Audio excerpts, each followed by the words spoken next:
안녕하세요, 박미수 박사입니다. 오늘은 같은 음식을 먹었는데도 혈당 스파이크가 오는 경우와 오지 않는 경우의 차이에 대해서 말씀을 드리겠습니다. 어떤 경우에 혈당 스파이크가 오고 어떤 경우에 혈당 스파이크가 오지 않느냐, 그 차이점을 말씀을 드릴 건데요. 저는 혈당 스파이크가 온다고 했습니다. 근데 혈당 스파이크가 반복되면 당뇨는 반드시 옵니다. 혈당 스파이크가 왔을 때 제일 긴장하고 걱정하는 이는 바로 우리 몸의 인슐린 호르몬이죠. 큰일 났다, 한숨부터 나오는 거죠. 혈당이 무지무지하게 몰려오다 보니까 본인은 긴장하고 빠르게 쓰다 보니까 인슐린 호르몬도 두서없이 출동하고 많이 분비되게 됩니다. 때로는 인슐린 호르몬이 가임 반응해서 고혈당에서 바로 저혈당으로 급전직하하게 됩니다. 저혈당의 경우는 바로 위기상황으로 우리 몸을 인식하게 해서 탄수화물의 반동성 가다 섭취를 부를 수 있고, 이러다 보면 고혈당, 저혈당, 고혈당, 저혈당을 오가는 혈당 롤링 현상, 혈당 그네뛰기가 오고, 우리 몸은 이러한 인슐린 호르몬의 변덕에 대응하여 인슐린 명명을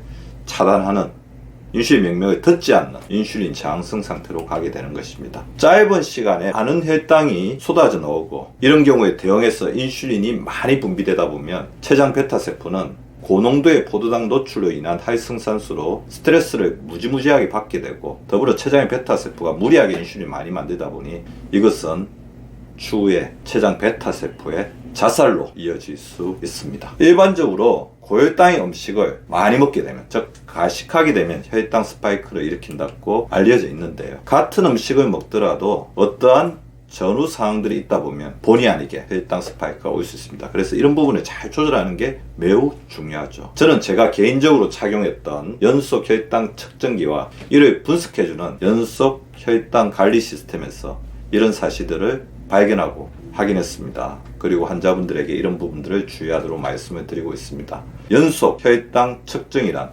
매번 손가락을 찌르는 통증 없이 내 몸의 혈당 반응을 실시간으로 피드백해주는 과학의 총화적인 시스템이 아닐 수밖에 없습니다. 물론 아직까지는 비용적인 부담이 있기 때문에 자기 몸의 반응을 아는 시간으로 집중적이고도 신중한 사용이 요구되는 것은 사실이죠. 어떤 경우에 같은 음식을 먹더라도 혈당 스파이크가 올까요? 제가 이 부분에 대해 문제의식을 가지게 된 첫 번째 상황입니다. 식사 후 움직이지 않을 때였습니다. 똑같은 음식을 먹었는데 하루는 식사 후에 바로 와서 앉아서 뭔가 일을 했고요. 하루는 병원 주변을 30분 이상 걸었습니다. 무지막지한 혈당의 차이가 있었습니다.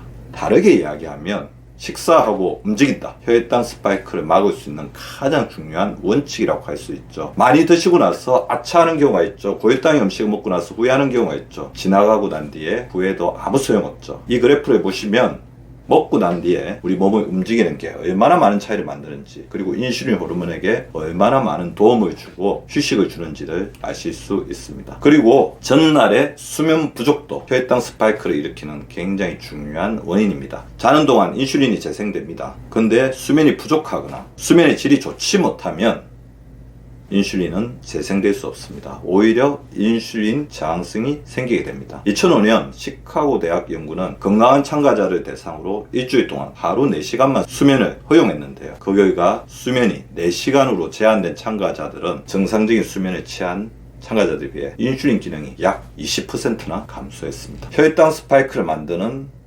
중요한 상황, 바로 스트레스이죠. 저는 약간 걱정거리가 있는 상황에서 휴게소에서 콜라 한 잔과 감자튀김을 먹었는데 혈당이 200 이상이 나와서 깜짝 놀랐습니다. 평소에 감자튀김이나 콜라를 먹더라도 140 이상, 150 이상 올라간 적이 거의 없었거든. 콜라 한 잔하고 감자튀김이 얼마나 위험한가, 못지않게 스트레스를 받는 게 얼마나 위험한지를 알 수가 있습니다. 대부분 인슐린 기능이 확 떨어지시는 분들을 살펴보면 이런 과도한 스트레스가 1주, 2주 과도하게 집적이 되고, 어느 날 검사를 해봤더니 당뇨 전 단계가 되었다, 깜짝 놀라시는 분들이 많습니다. 그래서 스트레스 자체는 인슐린 호르몬에 가장 큰 데미지를 주는, 손상을 주는 그러한 이벤트라고 할 수 있습니다. 코티졸이 올라가면서 인슐린 기능을 깎아먹는 거죠. 혈당 스파이크를 만드는 또 다른 상황은 같은 음식을 먹더라도 빨리 먹게 되면 혈당 스파이크가 생깁니다. 빨리 먹게 되면 우리 몸의 혈당이 그만큼 올라가겠죠. 일본에서 2018년에 이루어진 연구는 빠르게 식사하는 습관이 2형 당뇨병 발병을 증가시킬 수 있다는 것을 보여주었습니다. 3,000명 이상을 대상으로 한 연구에서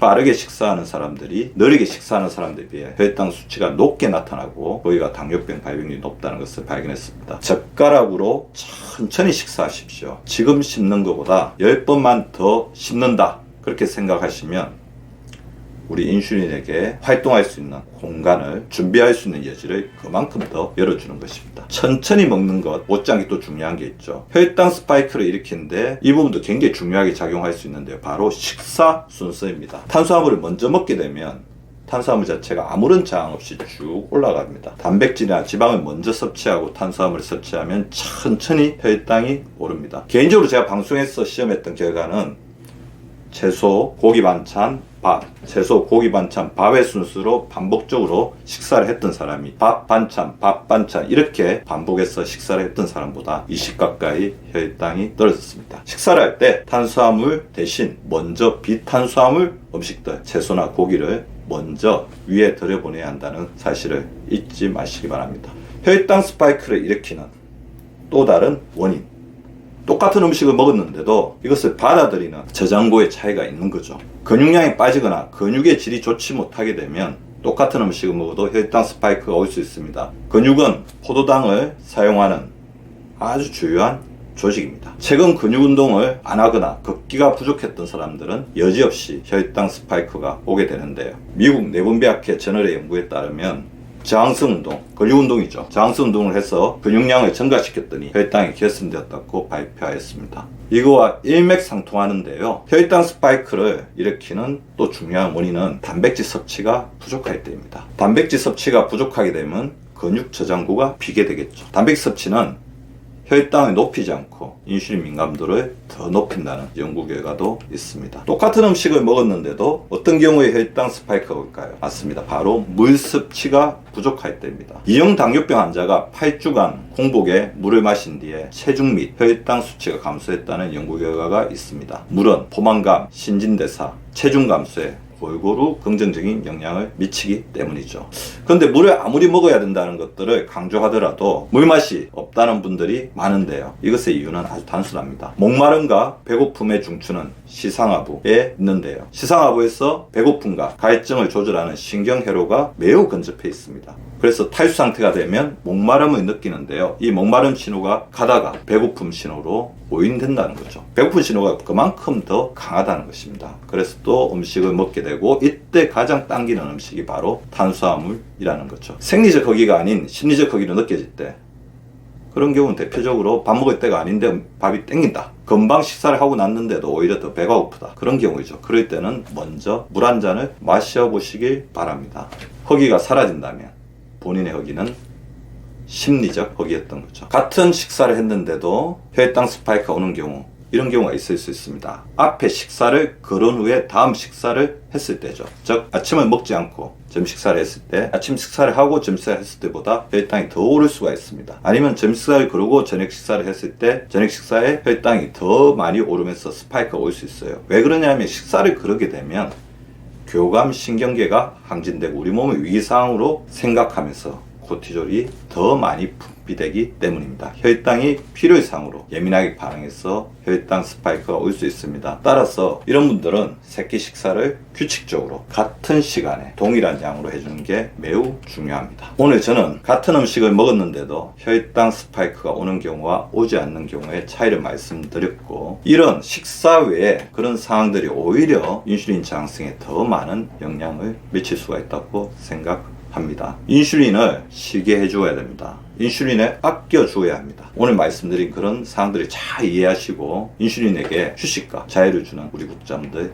되시기 바랍니다. 오늘은 이 구호로 마쳐보겠습니다. 인슐린은 사랑이다. 감사합니다.